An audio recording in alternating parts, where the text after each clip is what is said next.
Pikiran manusia adalah sebuah ruang tempat semua gagasan, proses mental dan visi dari seseorang untuk mempresentasikan dirinya kepada dunia luar. Ini adalah Ruang PC, sebuah podcast tentang gagasan dan visi yang ada, apapun itu, nyata atau tidak, Anda yang menilai.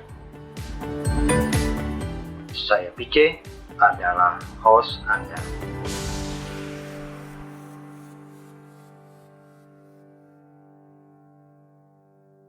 Halo sahabat semua, apa kabar? Semoga kita semua selalu dalam keadaan baik. Salam jumpa dan selamat datang di podcast Ruang PC.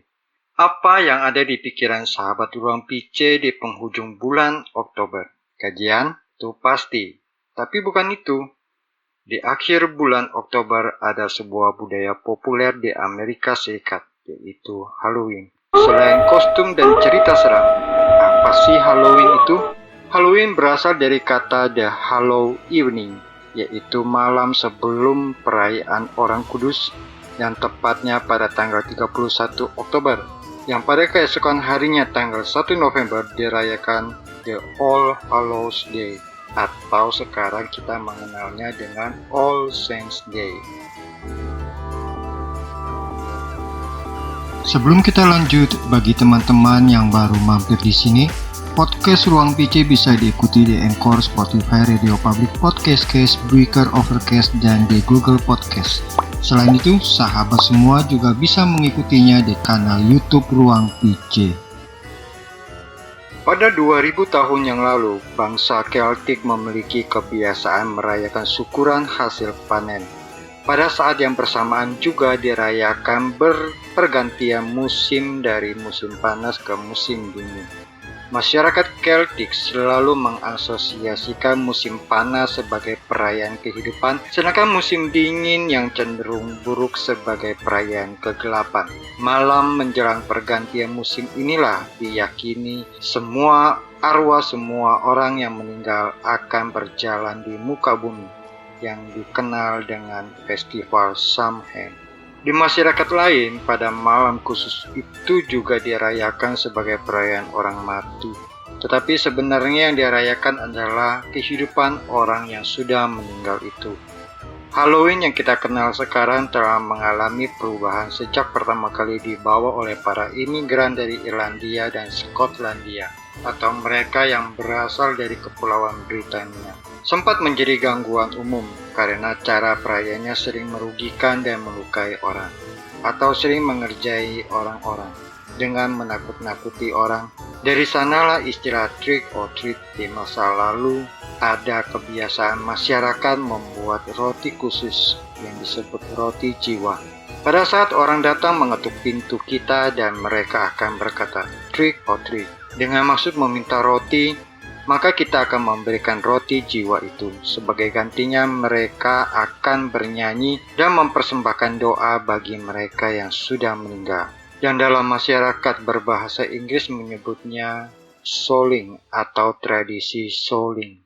Oh ya, pemakaian kostum bermaksud menyamarkan diri kita dengan para arwah yang sedang gentayangan di malam itu. Sebenarnya masih banyak kejadian dan peristiwa yang membentuk Halloween yang kita kenal saat ini di Amerika Serikat. Secara terpisah, gereja sejak abad kedua telah merayakan pesta para kudus, santo, santa, dan para martir Tuhan.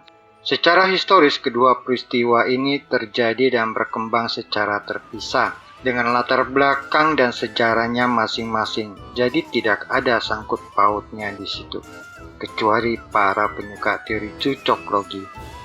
Dari abad kedua inilah gereja terus mendalami dan merefleksikan hidup dan karya para kudus ini sambil mengarungi zaman. Pada awalnya perayaan para kudus ini hanya dirayakan oleh gereja lokal saja, sebelum akhirnya dirayakan secara universal. Dulu perayaan para santo dan santa ini dirayakan 1 minggu setelah perayaan Pentakosta. Kemudian gereja barat menggesernya ke 13 Mei di tahun 610. Kemudian Paus Gregorius III tahun 741 yang pertama kali menetapkan perayaan para kudus Santo Santa ini, atau dalam terminologi bahasa Inggrisnya The Hallow, Honor as Holy, yang dihormati sebagai kudus. 1 November adalah peringatan All Hallows Day atau sekarang disebut All Saints Day. Satu hari sebelumnya, yaitu 31 Oktober, disebut juga All Hallows Evening. Seiring waktu berubahlah sebutannya menjadi All Hallows Even dan akhirnya berubah menjadi Halloween. Untuk mengurangi pengaruh buruk dari perayaan Halloween yang sering melukai orang, maka pada tahun 1912 sebuah perusahaan bernama Denison yang melihat peluang pasar. Pertama-tama Denison menerbitkan karakter-karakter Halloween dalam sebuah buku cerita dan katalog yang bernama The Boogie Book dan sekaligus menjual kostum karakter itu. Melalui propaganda Denison ini, Halloween yang tadinya dirayakan dengan kurang baik berubah menjadi sebuah pesta kostum yang sangat populer. Pengadaan dan penjualan pernak-pernik Halloween setiap tahunnya memberikan pemasukan terbesar nomor 2 di Amerika Serikat. Trick or treat sampai di sini untuk saat ini. Semoga kita bisa jumpa lagi di kesempatan lain. Untuk saran dan masukan silakan tulis di kolom komentar. Non scole servita discimus. Salam.